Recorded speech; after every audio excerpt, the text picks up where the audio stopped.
I'm actually joined today by Dale Sandberg. Dale, are you here? Yes, I am. Great, Dale. Well, I'm going to pass it over to you and let you take over the webinar. Okay, super. Welcome everybody, and thanks for joining us. Um, just a brief introduction about me. I'm a product manager, or I should say I was a product manager at QSC. I helped develop some of these products. I've recently shifted into a sales role, but that doesn't make me any dumber. Sorry. That said, we're gonna talk about the number of a number of different solutions from QSC. And I should start out by saying these are products that we spent a couple of years in development. We spent quite a bit of time talking with customers about what the solutions that they need, and came up with this set of products, and we're quite excited about them. They are all now shipping in North America, so again, pretty exciting.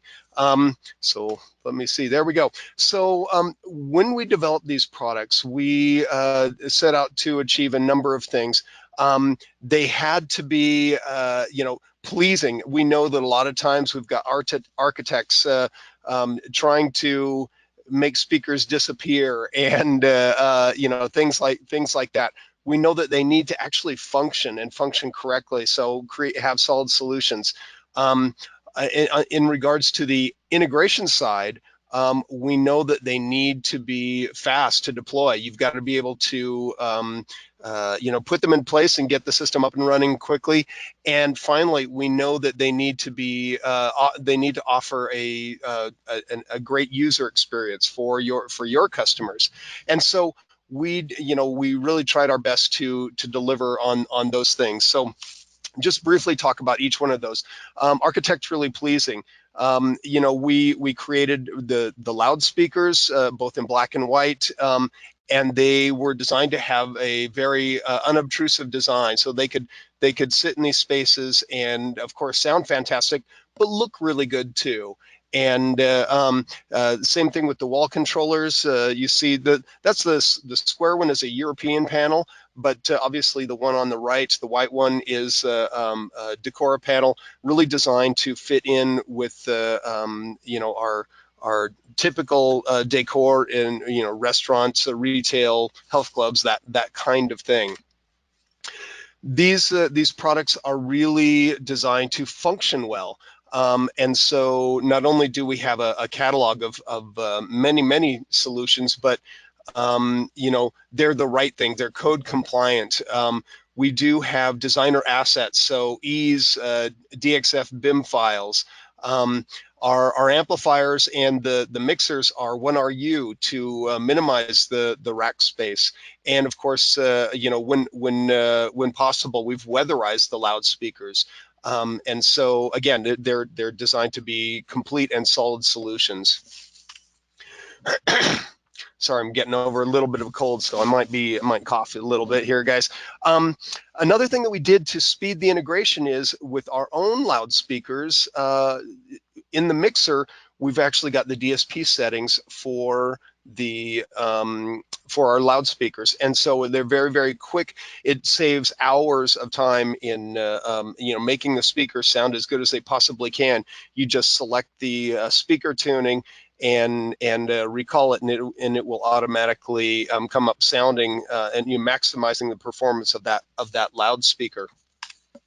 Other things that we did to speed installation. You may or may not be familiar with our X mount, but we've actually won awards for this for this mounting solution. And X mount makes it quick to repeat angles and do things where you can mount the loudspeakers on the wall, and every single time you mounted it at the right angle and that kind of thing. On the amplifiers, we've got dip switches for configuring the amplifier, so you can select from 4 ohm, 8 ohm, or 70 volt. On the mixer itself, we've added things like a headphone Q bus. So not only can you verify that your signals are coming into the mixer, but if you ever have to go back for a service call, you can actually listen, plug in a set of headphones, and listen while you're troubleshooting, and you don't necessarily need to disturb the patrons that are in the venue. And as well as having all the right connectors on the backs of the amps and the mixers. Finally, the user experience. We know that controllers sell systems, and we know that making things as easy and simple as possible for our customers is that typically that's exactly what you want to do. And so with our wall controllers, we've really streamlined the system and made it as elegant as possible for end customers. Likewise, we've got if you're using the MPM zone mixers, we have a dedicated application for the end customer where you can choose to put as many or as few things on that control interface. And I'll talk briefly about that when we get into the software. If the application needs more control, and sometimes they do, we do have a higher level system than the MPM. We've got QSC, which is it's an amazing platform that can do anything. It allows you to create custom control panels and all of that kind of thing. But generally, that is a more sophisticated interface, and for customers that require that type of thing. So again, to just kind of recap, we've really strived to make the products so that they look good, so that they sound good, and so that they work good, so that they're fast and easy to install, as well as create a great user experience for the end customer. Now I'm going to get into the actual products themselves, and so here we see a system where we've obviously simplified, but where we've got our mixer and amplifier and connected to loudspeakers, and you can see on the right hand side we've got wall controllers for each of those 4 zones. I'm just going to drill down into the mixer itself. Now, if we look at the mixer, I've already talked briefly about some of the features, but it's extremely flexible in its capability. If any of you are familiar with our QSC touch mixers, these MPM zone mixers were actually built on the same processing engine, and it gave us a number of tools that we could use. Of course, we've got the standard inputs and outputs. The 2 models, I've got the MPM 40, which is 4 mic line inputs, 4 line level inputs, and 4 outputs for various zones. I've also got a dedicated music on hold output, and you see the difference between the MPM 40 and the MPM 80 is really just the number of gazintas and gazoutas. On the 80, I've got 8 mic line inputs, 8 line level inputs, and 8 outputs for zoning. Oh, there we go. There's our music on hold for interfacing with the PBX telephone systems. I've also got 2 general purpose inputs. So that I can use, a button for push-to-talk paging if I want to do that, or can have have some sort of a switch on the wall that recalls scenes. So, for that type of functionality. As far as control, of course, we've got the Ethernet connectivity, and later on, as I demonstrate the system, you'll see I'm just wired to my local.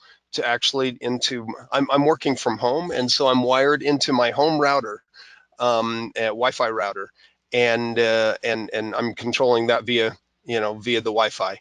I've got 2 dedicated ports for our multifunction wall controllers, and so those are the wall controllers that we saw earlier.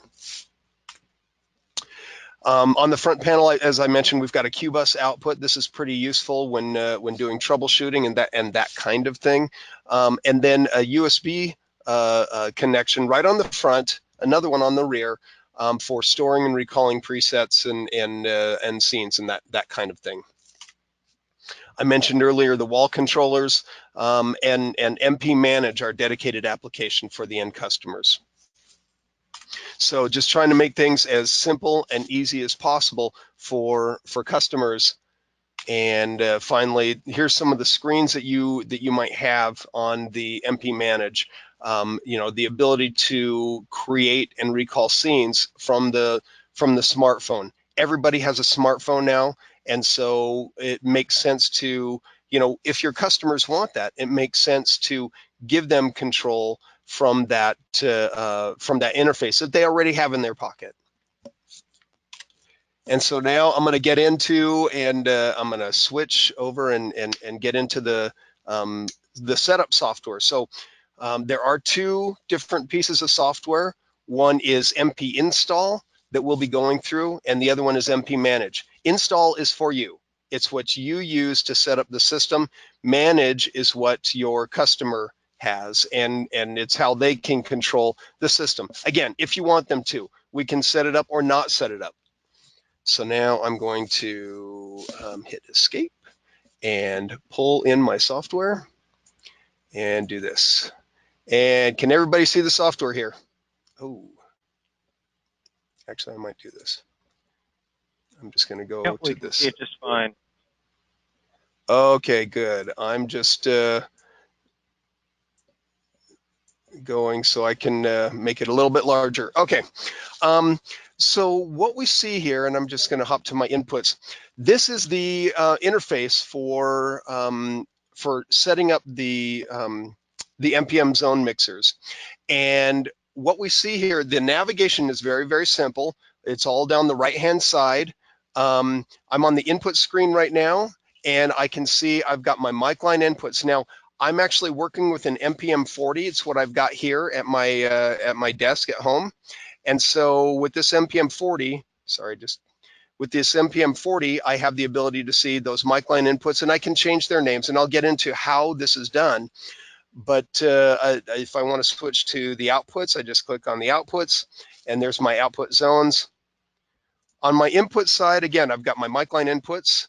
I've got the RCA, the mono-summing RCA inputs, and I've got this more where I actually have, in this case, I'm using USB audio to play back. And this is something, I know many of you sell content. We do not want to compete with you at all. This is something that in the menu I can turn on and off, but it is a handy way for me to test the system.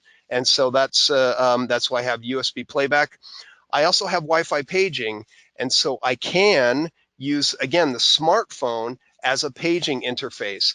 And I'm not sure if I can demonstrate that because I don't have the interface on my PC for the phone, but I can show you what that means. And so that's basically the inputs. On the output side, again, you've seen that I've got a stereo set up in my home office here, and then I've got all the DSP elements. I do have a separate output for music on hold, and I can choose. In fact, I will go and choose. Click on this and go down. I don't want to do paging mic, but I do want to do. Where's my iPad? There. So now my iPad is delivering audio to the music on hold. Anyway, that's here we go. Because the NPM Zone Mixer is built on the TouchMix mix engine, it actually has a full-blown mixer engine. And if any of you are familiar with the TouchMix, you would see this interface, and it looks relatively similar to what you'd see in TouchMix. On the mic line inputs, you do see I have auto mixing capabilities. So if you think about a small hotel or something where they've got some function rooms, you can actually do auto mixing of those microphone inputs when they have like a panel discussion or something like that. It's a pretty useful feature. But what I'm going to spend the most time on today is going through the setup wizard, because the setup wizard shows you all the tools that you need to set up this NPM zone mixer, and it takes you through the setup steps. And so oftentimes if you're working with maybe you're working with a content provider, Mood Media, Play Network, whoever, and they may have, this might be a rollout for a chain. And so they have a number of these stores, and they may have already created a configuration file. And so if that's the case, you can just click on load configuration, plug in your USB stick, And then here on the USB stick, you'd see, oh, okay, here's the list of files that are on that. And you could click on that and recall. And now that configuration file would be loaded into the zone mixer. And 90% of the work is done already. You could go back to the setup wizard, tick that box off. You can see a progress bar here. Now, if you don't have a configuration file, that's fine.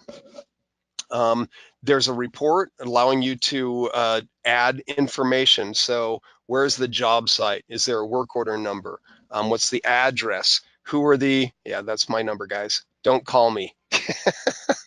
You know, you put in, hey, who's the electrical contractor? Who's the general contractor? All of that kind of information. Later on, we'll come back to this and you can hit generate report. Now I should mention that this interface is, while I'm running it on my PC right now, I do have, and we do offer iOS and Android interfaces for tablets. So you can do this using a tablet while walking around wirelessly in the venue. You just plug in the NPM zone mixer, you put it on a little Wi-Fi router, and now you can walk around and make all the adjustments as you're standing under the speakers or as you are next to the wall controller, and you can set these things up wirelessly. It's very, very effective.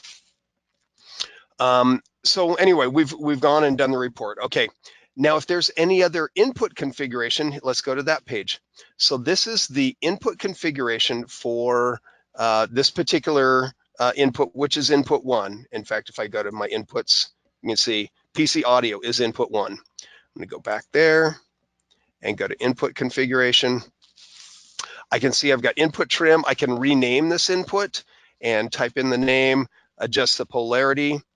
One of the things that's nice to do is if you don't want scene recalls to change any of your settings, you can channel safe that. I can link my inputs and create a stereo input. Because this is a mic line input, I also have phantom power available. And finally, I also have delay on my input for video sync.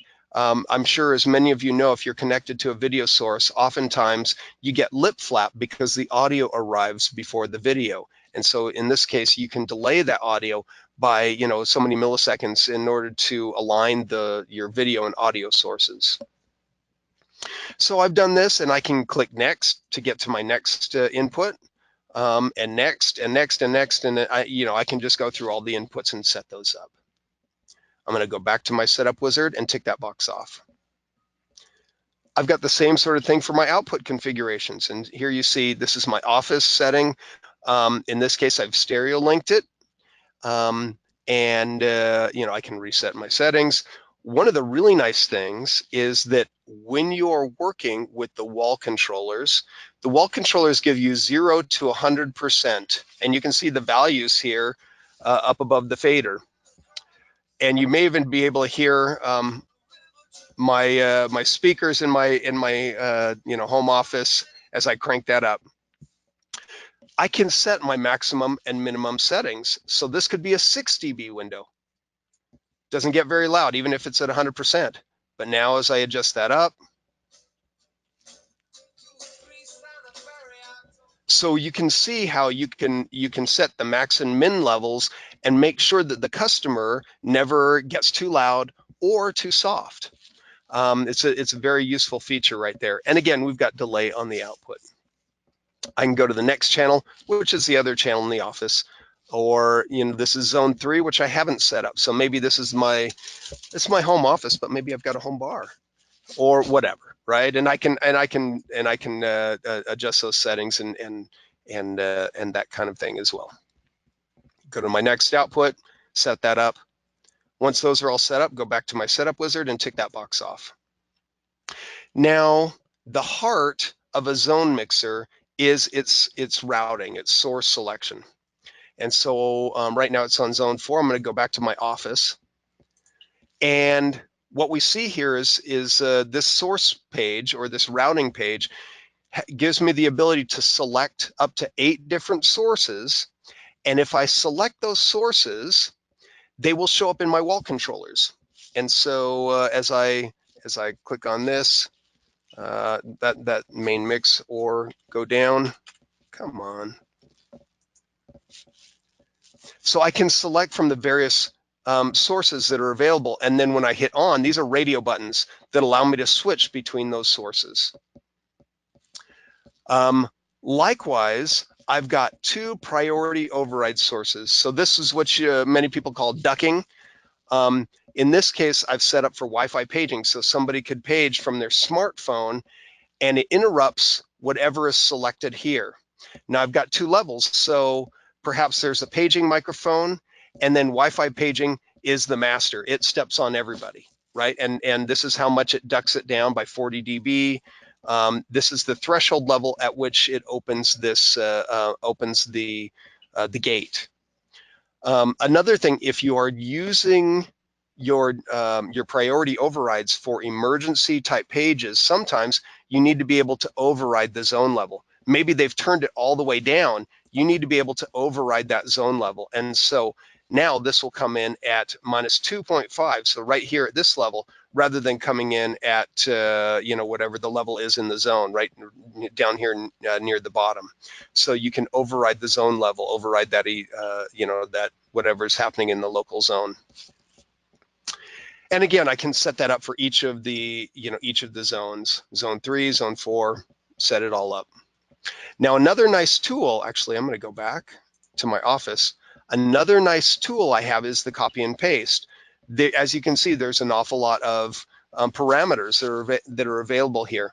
I can hit copy on that and then go to this zone 3, I hit paste, and now it's copied all of those settings, making it very, very easy to duplicate the zones. Once I get the levels right for one zone, there's no reason why I need to go and spend time getting them right. I can just copy and paste. Go back to my setup wizard. Yes, I'm done with my assigned sources. Now, as I mentioned earlier in the presentation, having loudspeakers and having speaker tunings really can save a lot of time. And so I can click on speakers, and now in this case, for zone 3, now these are QSC loudspeakers, of course, and you can see as I select the ADS, the AD series, and I'm going to go in here and go down, and I want the ADS 6T loudspeakers, and I hit recall. The other thing I should be aware, so the things that it omits, the things that it does not recall is level and sources, or the other processing blocks, loudness, feedback, suppression, the graphic EQ. We'll get into those in just a moment. But it does recall the speaker tuning. So that's what I want it to recall. Yes. And now it's recalled that speaker tuning on this particular output. Now, for those of you who don't regularly use QSC loudspeakers, you should. But we also have the ability to create your own user speaker tunings. Now, I don't have any. Oh, I did. That's right. I did create a modification on one of these tunings. But I can also go in to my filters and parametric EQ, and now I can create my own loudspeaker tunings. And so make adjustments on this. And yes, this is my standard. Whatever. I'm not going to badmouth anybody else's speakers. I do have the ability to make adjustments on the high and low pass filters. So I'm going to engage that low pass filter, and so I can do all of these things. Create my own loudspeaker tuning. Now, once that's created, I go back to presets, and now I can save this as Joe, Billy, Bob's speaker. Oh, ran out of characters. Okay, it's Joe Bob's speaker. And I'm going to save that in the NPM internal memory, or I can save that to the USB stick. So I hit save, yes. And so now it's there on that speaker. I can copy that to the USB stick. Again, I can reuse that. If that's a speaker you regularly use, then I can go and put that on my USB stick and now use it again and again and again. Okay, so now that our speaker tunings are done, I'm going to go back to my setup wizard. I'm going to tick that box off, and you can see how we're getting down there. Are there any other DSP settings that I want to use on my inputs? I may want to go into that parametric EQ and make adjustments on that. Turn that on, make some adjustments or not, right? Yes, reset that. Likewise, the other features that I have available, I've got dynamics. So I've got a compressor or an automatic gain control. An automatic gain control allows you to set a window and it tries to keep the audio within that window. Or a noise gate. Maybe you've got a noisy microphone and you know, you've got a microphone set up right at the hostess desk. I want to set a threshold so any signal below that threshold doesn't go through to the microphone, and how fast that tacks and releases, the hold time, all of that kind of stuff. And so these are the DSP settings I have available to me on my inputs. And if I wanted to, here's something useful. So we've seen the setup screen. That was the input setup. We've seen the preset. Actually, we didn't see presets. We can go to presets. Preset is a snapshot of all the input settings. So I may actually have, click here, and I may be able to go down. And so vocals and speech. So maybe I do have a podium microphone, and I can recall that that input. And so recall omits the name. Yes. So now it's recalled that preset on my, oh, that's PC audio. I should have done it for my paging mic, but anyway. And now you can see these are speaker tunings that were developed for touch mix, and they're very effective and they sound really, really good. So if you're not sure, you can use those presets to good effect. But the other thing I wanted to show was the overview. The overview is basically a snapshot of everything that's on the input, and you can see all of those tools available for you there. And so here's the nice thing: if I like that, I can copy that, and that's copying everything in that input.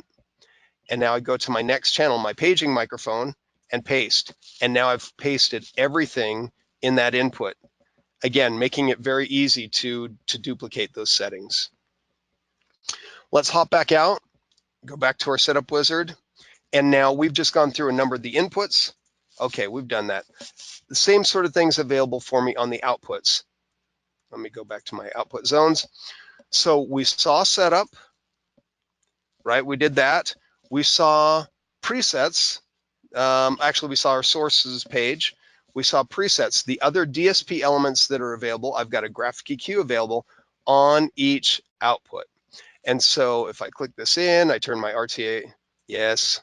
So I can actually see if there's audio passing through that particular output. In this case, it's my office, the level's low, but and I can add any, you know, EQ that I want. Fairly simple and straightforward. Yes, I love that graphic EQ. That sounds fantastic. Or not. So that's one of the other tools that I have available on the output. I also have feedback suppression available on the output. Now, this is something I normally wouldn't use unless I've got a live zone. Maybe it's a coffee shop and they occasionally get acoustic music in there or something. You can turn that feedback suppression algorithm on, and that will help manage the, you know, when the microphone goes directly in front of the loudspeaker kind of thing. So it's a powerful tool. Another useful tool is loudness. This is probably more useful in most applications that you do, restaurant, retail. The way loudness works is I set a threshold. Once the fader goes above my threshold, it is not boosting the bass. Our ears are less sensitive to bass frequencies when the signals get low. And so we've set a threshold. Once the fader drops below that threshold, it begins boosting the bass following the Fletcher-Munson equal loudness contours. And so basically you're adding low frequency content to help compensate for the fact that our ears are less sensitive at low volume. And so loudness is a pretty useful tool, and it does make a difference. You know, if you set the threshold high enough, you can actually hear the low frequency addition. But in most cases, you know, select the right level, and it just adds to the musicality when the signal's low. So that's our loudness. And then finally, there's a limiter on each output, so you can set this and make sure to protect the loudspeakers. And so that is, and again, there's an overview on the output page as well. So if I love everything in this zone and it sounds fantastic, I'm going to go to the next zone. And yes, this had Joe Bob speaker, but I'm going to ignore that, and I'm going to I didn't save. I'm going to copy this, go back to this zone, and I hit paste, and now everything's pasted. Oh, except for the speaker. I guess that I need to go back and do that separately.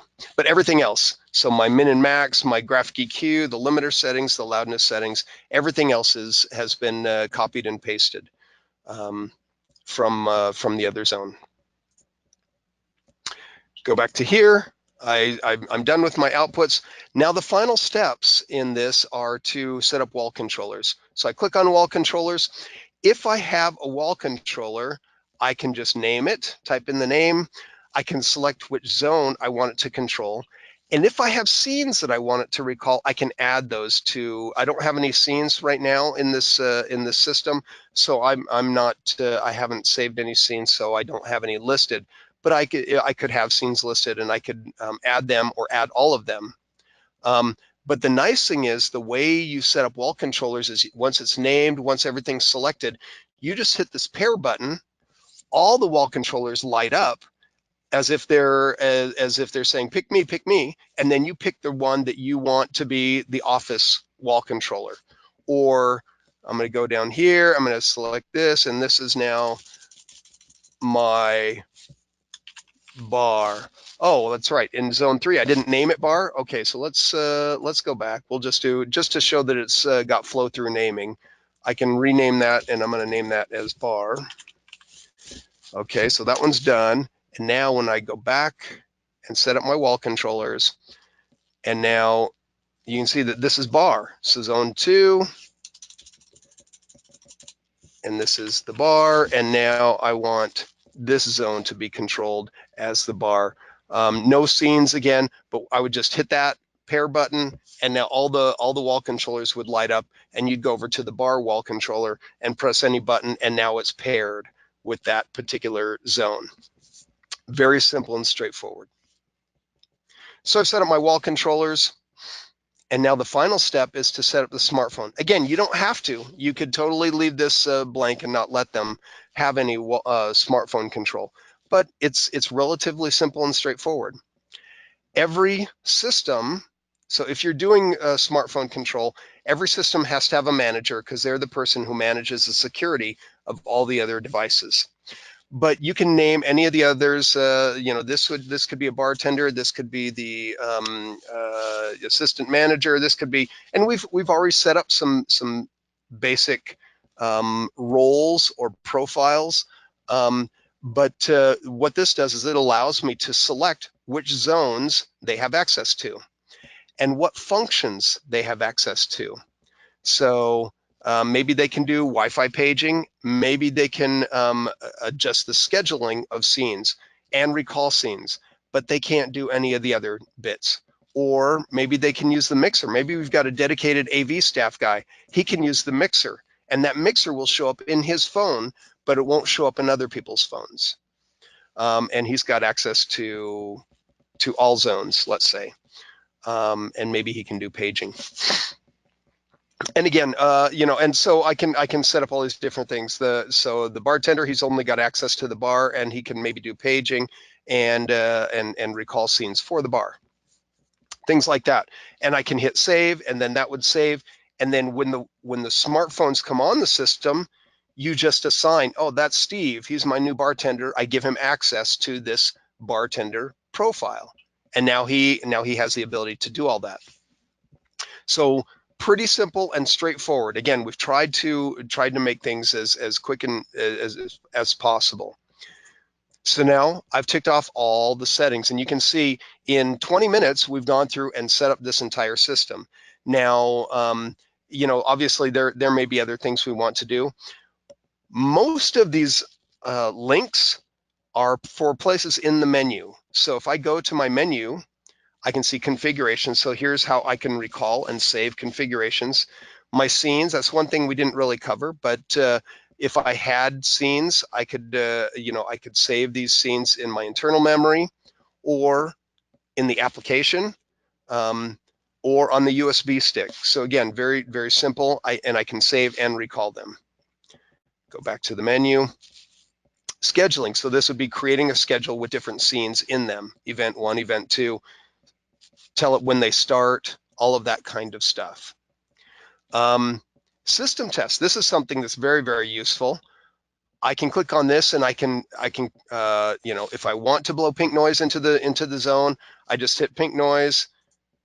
And I never recommend listening to this for pleasure, but I can turn pink noise up, and now I can select a zone where I want to send that source. And so now pink noise is being sent to my local zone here. And again, the level's pretty low in my zone, but I can hear that in my office. Turn that zone off, or I could pick an input. And now I've got maybe I've got my USB audio player, and now I can listen to that in my local zone again. So all of that's pretty useful. Another thing that I have is a real-time analyzer, and again, I can look at any of the inputs with that RTA. So I've got nothing coming in here. Paging mic, nothing coming in. I do have something coming in on the iPad. So I've got audio coming in here. Or if I'm sending something to my outputs, I can see what level that is for each of these zones. So just useful tools that I have, and that's in the menu. Wall controllers. We've spent time in wall controllers. We've spent time on the smartphone, and you can see all of that. So most of those were links. The one thing I wanted to get back to. With the report, once you've created all this information and you've gone through all the steps, when you hit generate report, and it'll be interesting to see if this does it, it brings up a, where you want to save this report. If you're working on a tablet and that tablet is connected to an email server, like it's connected via cellular or something like that, it will actually generate an email and you can send that via email. Very simple, very easy to do. It's a very powerful feature. So we've gone through the basics of setting up the NPM zone mixer. We've set up all our inputs and all our outputs, and at this point I'm ready to walk away and hand off the venue. And so at this point, if anybody has questions, I'm happy to entertain those. And so yeah, please, if you want to type in some questions, or I think that's probably the best way, right, Chris? Yep, and we do actually have a couple questions right off the bat here. One thing you didn't go over: how many how many controllers can you put into a system? Oh, that's a good question. So wall controllers, I can have up to 8 wall controllers. These use RS485, and they are wired directly to the NPM device in a daisy chain fashion, using standard Cat5 cable. As far as smartphones, I can have up to 12 smartphones connected at one time, but I can have smartphones logging on and dropping off. So I could have basically hundreds of different users, but I can only have up to 12 smartphones connected and controlling the system at one time. Does that make sense? That makes perfect sense. Also, can those profiles be password protected so the bartender cannot actually select a different profile? Yeah, so the way that works, and it's hard to describe it without showing the smartphone, and I wish I had a smartphone interface right here. But basically, when I go to the smartphone, so the manager assigns, so Steve, my new bartender, When he comes online, his phone actually shows up in a list on the manager's phone.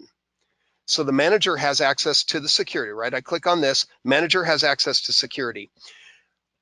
When Steve, my new bartender, his phone is connected to the Wi-Fi, the manager sees on a list, oh, there's Steve, and it shows up as Steve's phone, and he then selects, oh, he's my bartender. So he clicks bartender. Now Steve is assigned that bartender role. Steve can't independently switch.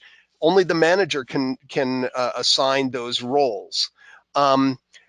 2 months later, when we find out that Steve's been stealing money from the till, the manager has the security, and so they can actually remove this device, and Steve can no longer access the system. Perfect. So only the manager has the ability to assign roles or profiles to people as their phones come online. So one question that came up, is this really a rack mount version of the Touch Mix? What are the differences going from the MT series to the Touch Yeah, Mix? no. It's a great question. In a word, it's not really a rack mount version of the Touch Mix because the mixer is far less featured than what we have in the Touch Mix. In the Touch Mix, you've got all these auxes and things like this. In this particular scenario, we've only got one mix bus. And so I've just have one stereo mix bus that can be, now the nice thing is any of my outputs, I can, in fact, it's a great question. It leads me to some things. This is my main mix. And so if I selected this, I'm now selecting my mixer as my source. So I could create a mix in my mixer, and now it's being sent to this office zone. But a zone mixer really is more of a router. It's got the wrong name. It should be a zone router, but everybody calls them zone mixers. And so, yes, I do have a mixer, and it's a pretty full-featured mixer. I actually have an effect engine here, but and I can go into that, and it's delay or whatever I choose that effect engine to to be. But it really is, it's really, a zone mixer is really meant to be more of a router. And so that's why each output has this source page where I can select what's being sent to my output zones. Now the mix can be one of those things, but it's less of a mixer than Touch Mix. Definitely. Next question that came in, third-party integration. Where does it Yes. stand right now? Where is it coming? That's a great question. So we just introduced the product in January, and we've had probably the biggest question that we've received is there an API to interface with third-party devices, RTI and others, Crestron, AMX, and what have you. There is not an API yet. Our software engineers are working frantically to develop one. We've also had a number of even manufacturers come to us and say, hey, we'd love to work with you. And so we're looking at our options. We know that we need to provide this. We know that so many systems today are very sophisticated, and we want to be able to provide that level of control. But we just released the product in the market, less than 30 days ago. And so we're frantically working to provide that API and the ability to work with third-party devices, control systems. And have you started working with any specific manufacturers yet? Kind of get a roadmap, that type of thing? Well, so the people who have contacted, actually the first people who seem to be the most anxious to work with us is RTI, and we've started those discussions. I don't expect it'll take that long, but it will take some time, just because the software engineers, they have to document the software code that they hand over, and so it's just it's really housekeeping. I mean, in the end, it's just typing. How hard can it be? But and it's a little joke. But you'll see that we will have an API available shortly. Perfect. And next question, what are the names of the app and or the software that you're using? So the name of the setup application is MP install. You can see that up here, and that is available from our website as well as from the Apple and Android stores. And then the smartphone application is MP Manage, and that is available just on Android and iOS. Great. And one other question that came in, great question. Do you have the ability to expand, meaning link multiple? No, we don't. We don't. And Yep. the reason for that, and it's a great question. The reason for that is that we do have this more sophisticated product, QSC, and so we targeted the MP products to be very inexpensive. You know, I'm just going to say that they're you know they're priced very competitively with some of the other products out there. If you link two together, that's basically the entry price of our QSys system, our Core 110 for QSys. I'm And gonna stop you so, there because QSys is not available through distribution. So got if you it. have to go larger, you can reach out to us, and we do have, we can look at some options. But That's right. unfortunately, we're locked into the MPA series. For now, that's So right. I do want to stop you there on that one. Okay. But that's how we designed it. We designed it to be, hit a price point, and it certainly works for the vast majority of applications that are, again, restaurant, retail, fitness, those types of business music applications. Perfect. Perfect. And is there any other questions, guys? We went over a lot today. Dale did a great job going through the software, and there was a lot of stuff went over.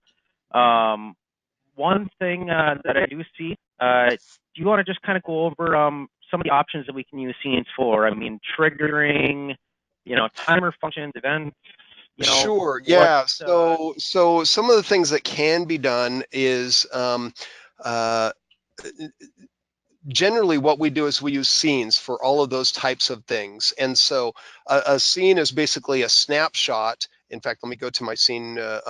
So when I create a scene, I'm going to create a scene now, and this is my standard office scene. And I can choose which inputs and outputs are part of that scene, or I can save everything, right? But I find it's faster and easier, and sometimes you get better results because you don't inadvertently copy the things you don't want to. So I can choose which elements are part of this scene, and so maybe it's just my first two outputs, and now this is office, scene one, and now I'm going to save that. Yes. And now it's going to save that to my internal scene. I can also save that to the USB or to the application. And now maybe I'll make another scene. Actually, I'm going to go to this and now make an adjustment in my level, let's say. So now, and it's a different source. Go and save that as a different scene. So save as Office 2. And I hit save. Yes, save that. So now I can save those scenes and recall those scenes using, so one thing we didn't really spend time on was GPI. So using my, I've got two general purpose inputs, and so GPI 1 open, I want to recall Office 1 when this one goes open. And if it closes, I want to recall that.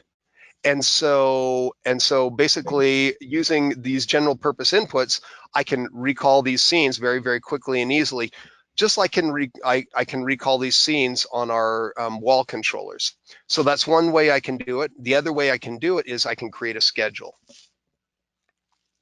So this event 1, daily at, so what do I want to do?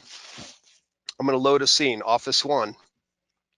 And when do I want that scene to start? I want it to start at 2 o'clock. Yeah, let's not do that. 2 o'clock on the dot, p.m. And I want it to do that every day. And so 2 o'clock, I'm going to recall that scene, and is there, so we'll when do we want to start, right? So it's just a matter of setting up the calendar and all of that when we want that to start. Today is what is today? Today's the 19th, right? So I want this to, and 2019. Okay, done. So that's today at 2 p.m. and I want it to load this scene. And if you want it to repeat, you can set up do this daily, weekly, whenever you want this to repeat. And so you can set up a schedule and then recall this other scene at a different time. So it's a matter of setting up schedules or setting up triggers using the GPI to recall those scenes. Does that answer that question? That answered that question great. And one thing, just wanted to not just clarify, but kind of make a statement. A lot of times those GPIOs, we're going to be using those for mass evac, safety reasons, where you're tying it into a third party, maybe fire alarm system where you need to mute the Absolutely. system. And, so a lot of people are running into that don't know, maybe not know how to tie that in. And that's a great way to very easily tie that into a security system of some sort. Yeah, really good way to do that. And in fact, one of the things I could do is I could create a scene. I could mute all my outputs and save that as a scene. And so this is save as, and this is mute all. So that's my scene. And in fact, it's all zones, and I hit save. Right. And now that's my mute all scene. And now I could go. You made a great point, and I appreciate that. So I'm going to go to my GPI setup. When GPI 2 closes, I want it to mute all. Done. Right now that GPIO and then when it goes open, then recall Office 1. So that's a simple and straightforward way of setting up those GPIs. And then one thing I do want to mention, everybody, we did record this webinar, so we'll get posted on the Capital Sales YouTube channel as well. If you want the PowerPoint, there's not the PowerPoint's very basic since we did get mostly into the software days. So in this webinar, the best thing to do would be to rewatch it in the Capital Sales YouTube channel. Also, Dale, do you want to just quickly go over some resources through QSC if they want to, get more in depth? Where are they going to find? Yeah, so one of the things that's a great question, Chris. One of the things that we're doing right now is some of you may have seen some of our training videos already. We are developing training videos for the MPM zone mixer. So I don't think we've done some recording of them already, but I don't think they've been posted yet to our YouTube site. But we do expect to have at our QSC training YouTube page, we do expect to have training videos of this software shortly. I would say in the next 30 days, we'll have a bunch of those posted. Perfect. Awesome. And one last thing for my own curiosity, I never saw in there how you actually queue up a source and or a zone to the headphone jack. Oh, no, that's a great, sorry, I missed that. So for each zone, I'm on the outputs page right now. I'm going to go to outputs and I'm going to select sources, but anywhere within this.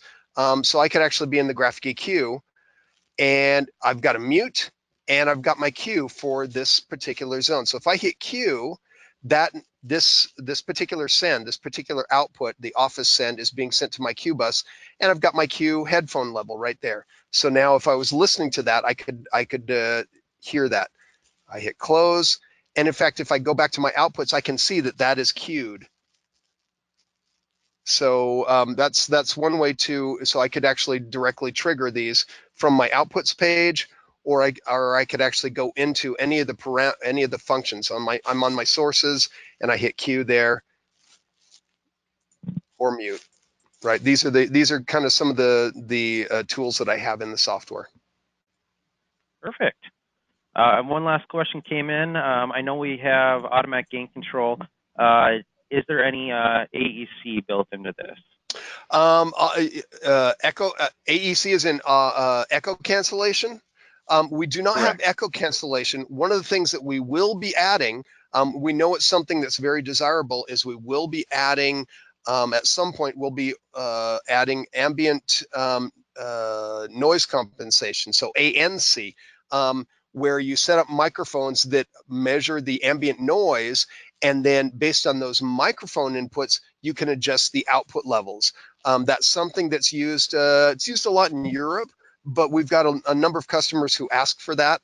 And so that is something we will be adding. It takes a lot of DSP, and we wanted to get this into the market, early this calendar year. And so it was a software feature that we had to push off until later. But we will be adding ambient noise compensation.